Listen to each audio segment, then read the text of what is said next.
मेरी कविता है। एक तारा टूटकर चांदनी की रोशनी में ही खो जाता है।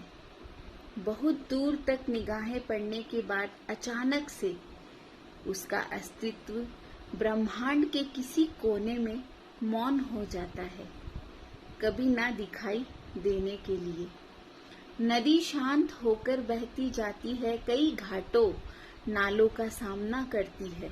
रास्ते में कई तट मार्ग रोकने के लिए खड़े रहते हैं, पर वो शांति से किसी को भी बिना अलविदा किए मौन होकर समुद्र की ओर चली जाती है, कभी ना दिखाई देने के लिए।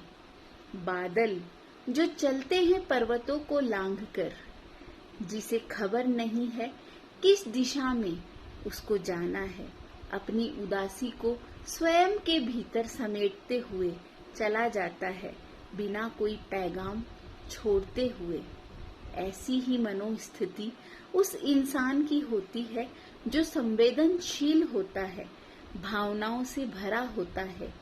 हर चीज उसे बेमानी लगती है जब उसके मन के भीतर एक तूफान होता है जो शोर नहीं करना चाहता और ना ही उफान मारना चाहता है।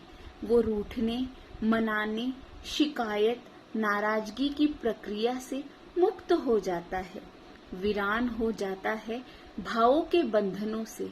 कुछ पल के लिए मन में अशांति, बेचैनियां उसके अंदर आवाज लगाती है, लेकिन वो इन फेरों से मुक्त होकर आगे बढ़ने लगता है। वो मोह से परे प्रेम तत्व को जानकर सबको समदृष्टि से देखने लग जाता है।